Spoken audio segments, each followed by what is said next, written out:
দ্বীপ জেলা ভোলার দৌলতখানে হাত বাড়ালেই মিলছে মাদক। মাদকাসক্ত হয়ে বিপথে চলে যাচ্ছে এখানকার যুব সমাজ। স্কুল কলেজের শিক্ষার্থীরাও মাদকে আসক্ত হয়ে পড়েছে। এতে উদ্বিগ্ন অভিভাবক ও সচেতন মহল। মাদকে টাকা জোগাড় করতে চুরি, ছিনতাইয়ের মতো ঘটনায় জড়িয়ে পড়ছে মাদক সেবীরা। এলাকায় দিনে দিনে মাদক সেবীর সংখ্যাও আশঙ্কাজনক হারে বাড়ছে। সচেতন মহলের মতে গত 5ই আগস্টের পর থেকে আইন শৃঙ্খলা বাহিনীর নিষ্ক্রিয়তায় মাদক কারবারিরা অবাধে চালিয়ে যাচ্ছে তাদের মাদক বাণিজ্য। যদিও পুলিশ বলছে মাদক উদ্ধারে পুলিশের নিয়মিত অভিযান অব্যাহত রয়েছে, তবুও মাদকের বিস্তার রোধ হচ্ছে না।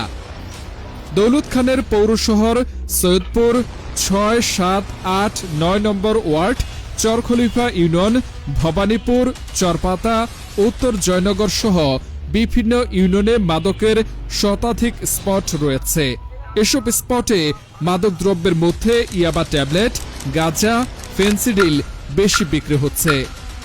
স্পটগুলোর মধ্যে চরখলিফা ইউনিয়নের কলিম পাটোয়ারি বাড়ির মোড়, দৌলত খান কলেজ রোডের মাথা, বিএনপি বাজার, লাহারি জঙ্গল মোড়, মুনাফ বেপারীর মোড় মাদকের বড় স্পট। এসব স্পটগুলোয় সন্ধ্যা নামলেই মাদকসেবী ও মাদক কারবারির আনাগোনা বেড়ে যায়। মাদকসেবীরা মুঠোফোনে কারবারিদের সঙ্গে যোগাযোগের মাধ্যমে কিনে নেয় মাদকদ্রব্য। মাঝে মধ্যে মাদকদ্রব্য নিয়ন্ত্রণ অধিদপ্তর ও পুলিশ এসব স্পটে অভিযান পরিচালনা করে ছোট ছোট মাদক ব্যবসায়ীকে আটক করতে সক্ষম হলেও বড় বড় মাদক কারবারিরা থেকে যায় অধরা। অনুসন্ধানে জানা গেছে কুমিল্লা, ফেনী ও নোয়াখালী থেকে দৌলত খানে মাদকের চালান আসছে। মাদক কারবারিরা অভিনব পন্থায় দৌলত খান আলেকজান্ডার নৌরুটে দৌলত খান ও ভোলায় মাদক পাচার করছে। মাদক কারবারি সিন্ডিকেট এত শক্তিশালী যে আইন শৃঙ্খলা বাহিনী হানা দেওয়ার আগেই পুলিশের উপস্থিতি টের পেয়ে যাচ্ছে। মাদক কারবারি সিন্ডিকেটের নেতৃত্ব দিচ্ছে এলাকার কিছু প্রভাবশালী ব্যক্তি। নাম প্রকাশে অনিচ্ছুক কলিম পাটোয়ারি বাড়ি মোড় এলাকার এক ব্যক্তি বলেন, ওই এলাকায় আইন শৃঙ্খলা বাহিনী অভিযান চালিয়ে মাদক ব্যবসায়ীকে আটক করলেও অদৃশ্য কারণে ছেড়ে দেয়। কোনোভাবেই এই এলাকায় মাদক নিয়ন্ত্রণ হচ্ছে না।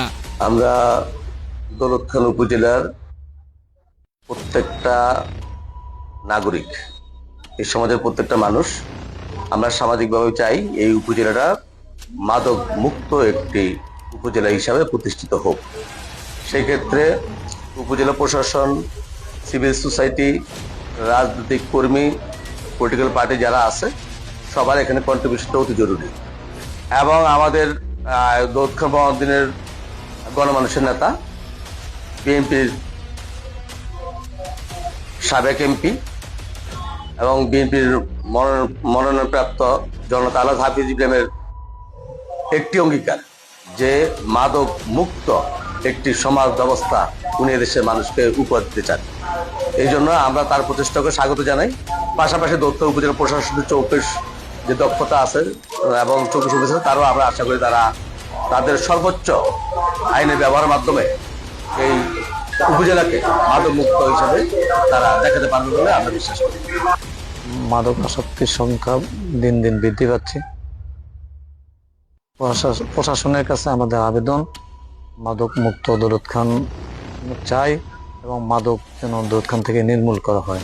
মাদক মুক্ত রাখতে আমাদের তরুণদের করণীয় হচ্ছে তরুণদেরকে বিভিন্ন প্রতিযোগিতার মাধ্যমে বিভিন্ন প্রতিযোগী খেলাধুলা আয়োজন করা, যার মাধ্যমে আমাদের তরুণ প্রজন্ম মাদক থেকে দূরে থাকতে পারবে।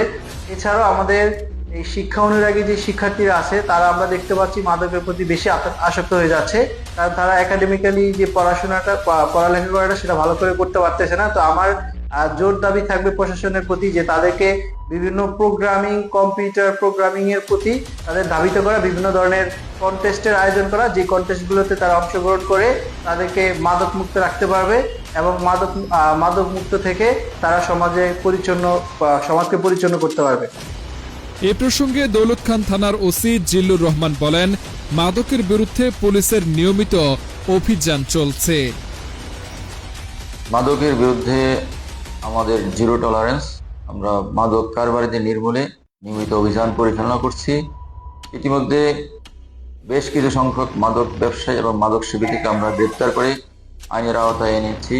তাদেরকে বিজ্ঞ আদালতের মাধ্যমে জেল হাজতে প্রেরণ করা হয়েছে। আমাদের মাদক বিরোধী অভিযান অব্যাহত আছে এবং ভবিষ্যতে এই অভিযান অব্যাহত থাকবে ইনশাআল্লাহ।